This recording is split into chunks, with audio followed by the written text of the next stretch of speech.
Good morning students. कल आपने पढ़ा था चैप्टर द वर्ब के अंतर्गत कि वर्ब होती क्या है। जो कि आपने पढ़ा कि वर्ब उसे कहते हैं जो नाउन या प्रोनाउन के विषय में कुछ कहती है। उसके बाद उसकी काइंड्स ऑफ वर्ब को पढ़ा, जो कि आपने पढ़ा intransitive verb, transitive verb, linking verb, auxiliary verb and phrasal verb. इस प्रकार से 5 वर्ब्स आप पढ़े काइंड्स ऑफ वर्ब के अंतर्गत। आप पिछले वीडियो में पढ़ चुके हैं इंट्रांसिटिव वर्ब और ट्रांसिटिव वर्ब का विस्तृत अध्ययन कर चुके हैं। आज आप उसी के जो तीसरी वर्ब है the linking verb. Linking verb जो है ये आप देख रहे हैं, ये लिंकिंग वर्ब, इसे संयोजक क्रिया कहते हैं। लिंकिंग वर्ब संयोजक क्रिया वह क्रिया है जो वाक्य के सब्जेक्ट अर्थात कर्ता को उसके पूरक से जोड़ती है। तो इस तरह से आपने देखा कि लिंकिंग वर्ब किसे कहते हैं। कहा बताया गया कि वह क्रिया जो वाक्य के सब्जेक्ट अर्थात कर्ता को उसके पूरक से जोड़ती है, वह क्रिया लिंकिंग क्रिया अर्थात लिंकिंग वर्ब कहलाती है। जैसे आप यहाँ पर एग्जांपल्स देख रहे हैं, दिए हुए हैं। क्या दिया है? He is a doctor. तो इज जो है वो क्या कार्य कर रही है? सब्जेक्ट ही से उसके कॉम्प्लीमेंट जो कि एक डॉक्टर है उससे जोड़ रही है, क्योंकि ही इज के माध्यम से केवल वो कंप्लीट सेंटेंस नहीं बनता, इसलिए उसका इज का कॉम्प्लीमेंट एक डॉक्टर लगाया गया। इसी तरह से next sentence she was hungry. यहाँ पर वाज जो है ये एक लिंकिंग वर्ब है, क्योंकि यहाँ पर सी सब्जेक्ट है और उसकी विशेषता हंग्री के माध्यम से बताई जा रही, जो कि एक एडजेक्टिव है, ये भी कॉम्प्लीमेंट के रूप में है। फिर है Ram became a lawyer. Ram became, Ram हो गया, क्या हो गया? ए लॉयर हो गया, एक लायर बन गया, एक वकील बन गया। तो बिकेम भी जो है एक कॉम्प्लीमेंट है, एक लिंकिंग वर्ब हुई। फिर है आई रिमेन साइलेंट। मैं शांत रहा, मैं चुप रहा। यहाँ पर जो है रिमेंड, मैं रहा, क्या रहा? तो शांत रहा, इसलिए रिमेंड क्या है? रिमेंड जो है लिंकिंग वर्ब है। Next you look sad. आप लुक सैड, लुक ये भी लिंकिंग वर्ब हुई। क्यों? क्योंकि यहाँ पर सैड जो कॉम्प्लीमेंट के रूप में प्रयुक्त हुआ है यू का सेंटेंस का, उसको यू से ऐड कर रहा है, जोड़ रहा है, इसलिए कॉम्प्लीमेंट है। सैड कॉम्प्लीमेंट है और लुक लिंकिंग वर्ब है। इसी तरह से he seems to be an honest boy. आपने देखा क्या लिखा है? ही सीम्स। तो सीम्स क्या है? ये भी एक लिंकिंग वर्ब है, क्योंकि ये टू बी जो इन्फिनेटिव है इसका ऑब्जेक्ट के रूप में, एक कॉम्प्लीमेंट के रूप में वो जुड़ा हुआ है, एन ऑनेस्ट बॉय। फिर है he appears to be a doctor. प्रतीत हो रहे हो, तुम ऐसे प्रकट हो रहे हो जैसे कि एक डॉक्टर हो। तो जो ये जितने अंडरलाइन वर्ड ये दिख रहे हैं, ये सब क्या हैं? लिंकिंग वर्ब हैं। आप इस तरह से देख रहे हैं, ये लिंकिंग वर्ब्स कहलाती हैं।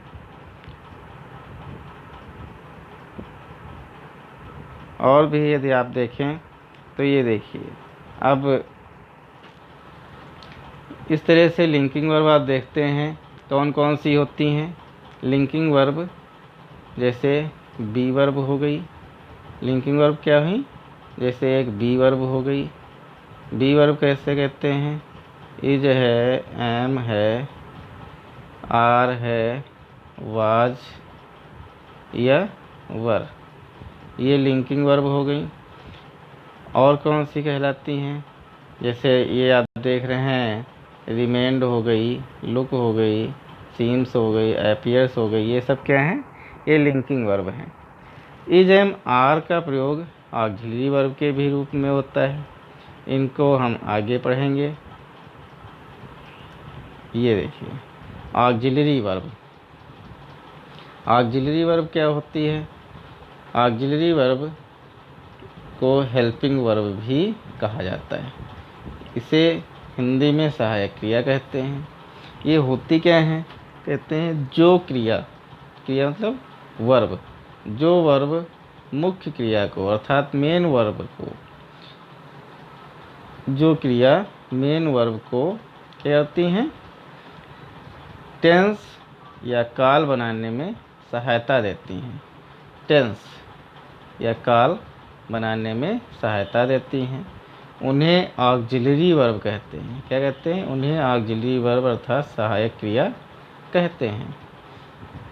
कुछ मुख्य सहायक क्रियाएं निम्नलिखित हैं। कौन कौन सी हैं? इज है, एम है, आर है, वाज, वर, कैन, कुड, इस तरह से may, might, do, does, did, have, has, had और क्या है? शैल। इस तरह से ये हैं, ये कुछ मुख्य सहायक क्रियाएं हैं।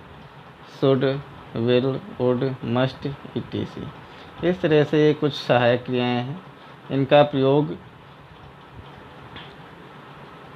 सहायक क्रियाओं के रूप में होता है। यहाँ पर आप देख भी रहे हैं कि ये सेंटेंस के माध्यम से यहाँ पर दिया हुआ है। ये देखें, ये आप देख रहे हैं कि दिया है he is reading a book. अभी आपने इज को पढ़ा था लिंकिंग वर्ब के रूप में। अब यहाँ पर इज क्या है? हेल्पिंग वर्ब है। क्यों? क्योंकि इसके साथ में ये मेन वर्ब लगी हुई है रीडिंग। तो रीडिंग के टेंस को पहचानने में, इस सेंटेंस के टेंस को पहचानने में इज जो है सहायता प्रदान कर रही। इसलिए इज क्या है? इज ऑक्सिलरी वर्ब है, हेल्पिंग वर्ब है। इसे हम यदि लिखें तो क्या लिख सकते हैं? HV, helping verb. तो ये आप ध्यान देंगे। नेक्स्ट सेंटेंस जो है उसमें क्या है? उसमें भी दिया हुआ है he was playing cricket. He was playing cricket. तो वाज यहाँ पर क्या है? हेल्पिंग वर्ब है। अभी पिछले सेंटेंसेज में आप पढ़ा था वाज जो है वो लिंकिंग वर्ब है। यहाँ पर प्लेइंग की ये सहायता कर रही है। They had completed their work. अब यहाँ पर हैड क्या है? हैड जो है वो हेल्पिंग वर्ब है, ऑक्सिलरी वर्ब है, जो कि कंप्लीटेड मेन वर्ब की सहायता कर रही है टेंस पहचानने में। आई शैल बाई ए बुक। तो यहाँ पर शैल क्या है? शैल हेल्पिंग वर्ब है, क्योंकि बाई जो कि मेन वर्ब है उसकी सहायता ये कर रही है। यहाँ पर क्या है? सी डिड नॉट सिंग। तो यहाँ पर डिड जो है ये हेल्पिंग वर्ब है, क्योंकि सिंग मेन वर्ब है और डिड के माध्यम से ये पता चल रहा है कि कौन सा टेंस यहाँ पर प्रकट हो रहा है। तो ये इस तरह से आपने देखा कि is, was, had, shall, did ये सभी यहाँ पर हेल्पिंग वर्ब के रूप में प्रयुक्त हुई हैं। आप पीछे देख भी चुके हैं कि ये कुछ मुख्य हेल्पिंग वर्ब्स आपको दिखाई गई। इनका प्रयोग दूसरी जो मेन वर्ब हैं, मुख्य क्रियाएं हैं, उनकी सहायता करने में प्रयोग किया जाता है। अब आपकी जो पांचवी वर्ब है काइंड्स ऑफ वर्ब के अंतर्गत फिफ्थ वर्ब जो बताई गई थी वो आपने देखा था, क्या थी? Phrasal verb. क्या है? Phrasal verb. ये दिया हुआ है फ्रेजल वर्ब अर्थात संयुक्त क्रिया। फ्रेजल वर्ब वो होती हैं जो कुछ क्रियाएं जो कि प्रीपोजिशन या एडवर्ब लगाकर बनाई जाती हैं, वो संयुक्त क्रियाएं या फ्रेजल वर्ब कहलाती हैं। यह अपना अर्थ अलग ही व्यक्त करती हैं। अलग मतलब विभिन्न प्रकार के अर्थ व्यक्त करती हैं। आप बहुत से ऐसे शब्दों को देखे होंगे जो दो शब्दों से मिलकर बना है, कहीं तो प्रीपोजिशन लगा है, कहीं एडवर्ब लगा है। इस तरह से मिलकर के उसके अर्थ को अलग अलग व्यक्त करता है। यहाँ पर आप देख रहे हैं जैसे दिया हुआ है आस्क फॉर। क्या दिया है? Ask for. अब आस्क फॉर मीन्स क्या होता है? आस्क फॉर मीन्स है डिमांड। डिमांड मतलब होता है मांग करना। डिमांड मीन्स क्या होता है? मांग करना, कोई चीज़ मांगना, उसे डिमांड कहते हैं। वैसे तो आस्क मीन्स होता है कहना, आस्क मीन्स होता है कहना, लेकिन फॉर इसमें ऐड हो गया तो क्या हो गया? आस्क फॉर मतलब डिमांड। इसी तरह से दूसरा है गिव। गिव मीन्स होता है देना। क्या होता है? देना। और अप मीन्स होता है ऊपर। लेकिन यहाँ पर गिव अप मीन्स हो गया अबेंडन। अबेंडन मतलब होता है त्यागना। तो इस तरह से आपने देखा कि फ्रेजल वर्ब क्या होती है। इस तरह से आपने समझ रहे होंगे कि दो शब्दों से मिलकर के जो अपना अर्थ अलग व्यक्त करे वो फ्रेजल वर्ब कहलाती है।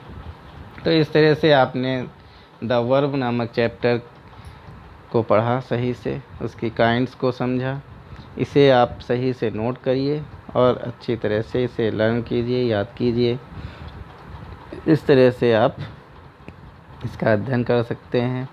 And stay home and stay safe. Thank you.